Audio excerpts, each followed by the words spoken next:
Halo semuanya, hari ini saya akan mengajari Anda cara memeriksa apakah kontrak minting bersifat open source. Dan apakah izin kontrak minting telah dilepaskan.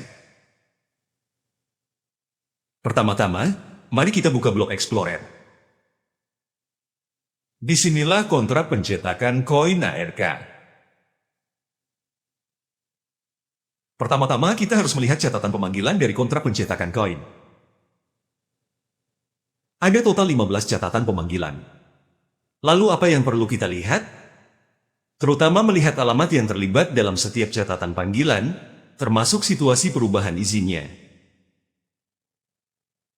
Nah, kita lihat dulu alamat yang terlihat di permukaan ini. Ada dua alamat, satu adalah HRK Deployer, diakhiri dengan 3386. Satu lagi adalah alamat yang berakhiran 1D82. Apa arti dari kedua alamat ini? Ini menunjukkan bahwa kedua alamat ini pernah atau pada suatu waktu memiliki izin kontrak pencetakan koin ini, izin sebagai administrator. Mari kita catat kedua alamat ini. Ini dua alamat yang terlihat, satu berakhiran 3386 dan satu lagi berakhiran 1D82. Selanjutnya, bagaimana kita melihatnya? Mungkin di seluruh 15 catatan panggilan ini tidak hanya ada dua alamat. Kita perlu memeriksa nilai hash dari setiap catatan panggilan ini. Kita perlu masuk dan melihat semua catatan panggilannya. Apakah ada alamat tertentu yang terlibat? Di sini ada satu alamat yang terlibat. Mari kita lihat lagi pathnya. Anda lihat lagi pathnya. Buka nilai hash. Lalu klik di sini untuk membukanya. Anda bisa melihat alamat yang terlibat di sini. Ini adalah alamat yang terlibat. 3386 ada, dan ada satu lagi 7E08, jadi kita salin juga 7E08, alamat 7E08 ini juga dicatat. Saya punya catatannya di sini. Mari kita lihat apakah ada alamat lain. Apakah catatan panggilan lainnya melibatkan alamat lain, melibatkan beberapa alamat baru. Sama halnya, masuk ke sini. Nah, di sini ada lagi satu D616, alamat yang berakhir dengan D616 ini. Kita tahu alamat ini adalah modul market making RBS.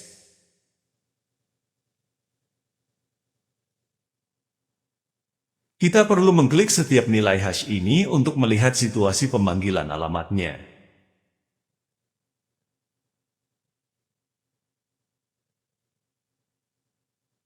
Saya sudah memeriksa ke-15 alamat. Sebenarnya, total hanya ada 4 alamat ini yang terlibat. Ini berarti keempat alamat ini pernah memiliki suatu izin. Jadi, kita akan fokus memverifikasi izin apa yang masih dimiliki oleh keempat alamat ini sekarang, apakah mereka masih memiliki izin. Bagaimana kita melihatnya? Kita perlu melihat bagian dari kontrak. Ini adalah kontrak pencetakan kain. Pertama, kontrak pencetakan koin ini bersifat open source. Di sini ada tanda centang hijau. Di sini Anda dapat melihat kontraknya, kode dari kontrak pencetakan koin ini. Semuanya dapat dilihat. Sekarang mari kita lihat situasi izin dari beberapa alamat tadi. Mari kita buka di sini. Saya akan jelaskan dulu kepada Anda apa arti dari beberapa hal ini. Yang pertama ini mewakili izin administrator. Izin administrator. Ini adalah nilai hash dari izin administrator. Perwakilan kedua adalah hak istimewa super administrator dari kontrak pencetakan koin yang memiliki hak istimewa tertinggi. Ketiga adalah peran pencetakan kain. Peran pencetak kain.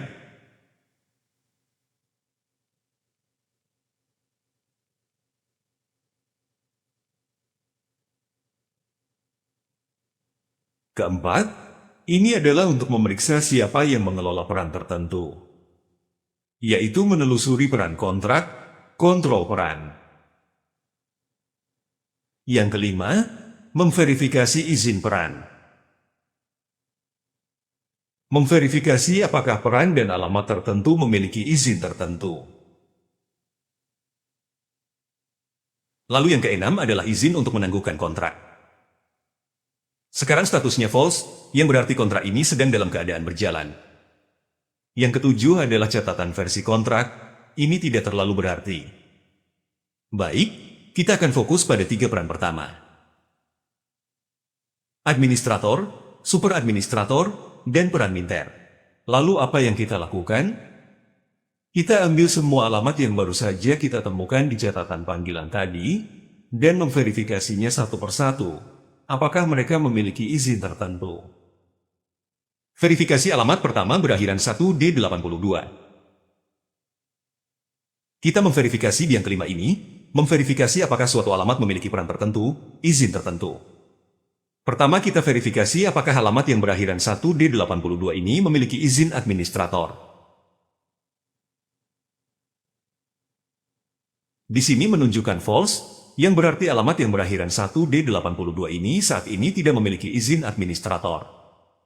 Artinya, aman, tidak bisa diubah.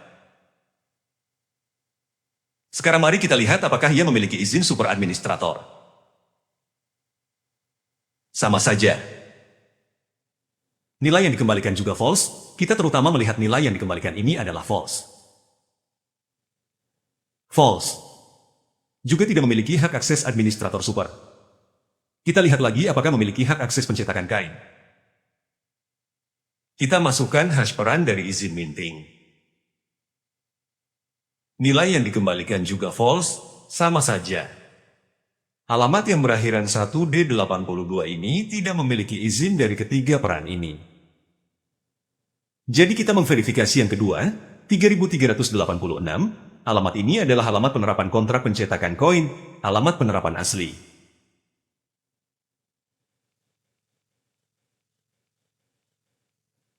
Nah, maka kita periksa satu persatu apakah ia memiliki izinnya. Maka kita periksa dulu apakah ia memiliki izin mencetak kain. Setelah memasukkan, klik verifikasi. Menunjukkan false. Tidak ada izin mencetak. Punya izin super admin? Juga false. Tidak punya izin super admin. Apakah memiliki izin administrator biasa?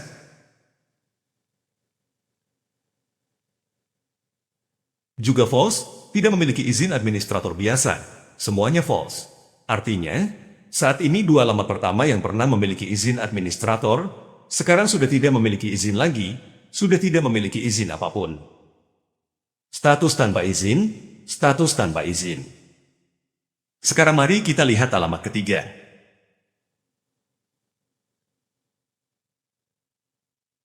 Alamat yang diakhiri 7E08 ini, kita cek apakah ada hak akses admin. Nilai yang dikembalikan juga false, tidak memiliki izin administrator. Jadi, apakah ada izin super administrator? Jawabannya false, ia tidak punya izin super administrator. Terakhir, hak istimewa pencetakan uang. Baik, di sini kembali adalah true. Mengapa pengembalian adalah true? Alamat yang diakhiri dengan 7E08 ini adalah kontrak pelaksanaan POL dan instruksi pencetakan koin.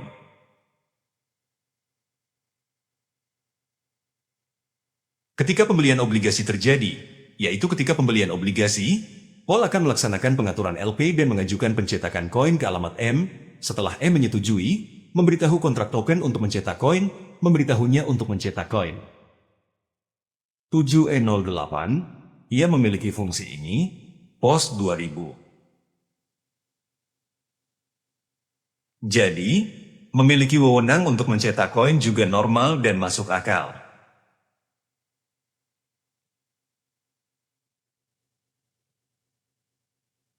Sekarang mari kita lihat alamat terakhir. D616.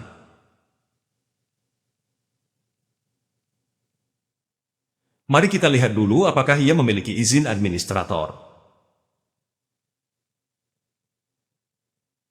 False, tidak memiliki izin administrator.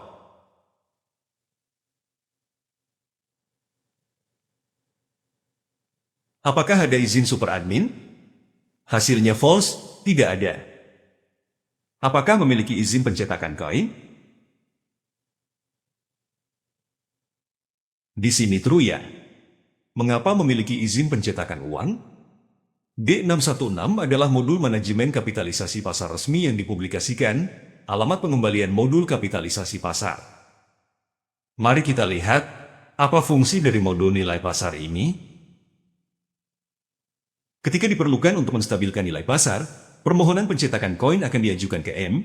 Setelah M menyetujui pencetakan koin, kemudian memberitahu kontra pencetakan koin untuk melakukan pencetakan koin. Setelah memberitahu kontra pencetakan untuk melakukan pencetakan. Ini adalah salah satu proses RBS. Jadi yang kita lihat adalah kontra pencetakan koin. Berdasarkan deskripsi di atas. Kontra pengajaran kali ini. Kita rangkum. Setelah kita membuka dan menganalisis semua catatan panggilan, muncul 4 alamat. 2 alamat pertama setelah kami periksa tidak memiliki izin, 2 alamat terakhir hanya memiliki izin pencetakan koin. Ini konsisten dengan laporan resmi. Jadi, saat ini bagaimana situasi kontra pencetakan koin M tersebut? Semua hak akses telah ditinggalkan, tidak dapat mengubah administrator atau logika pencetakan koin, tidak dapat diubah lagi. Saat ini hanya modul pencetakan M yang dapat mengirimkan perintah, agar kontra pencetakan dapat mencetak koin.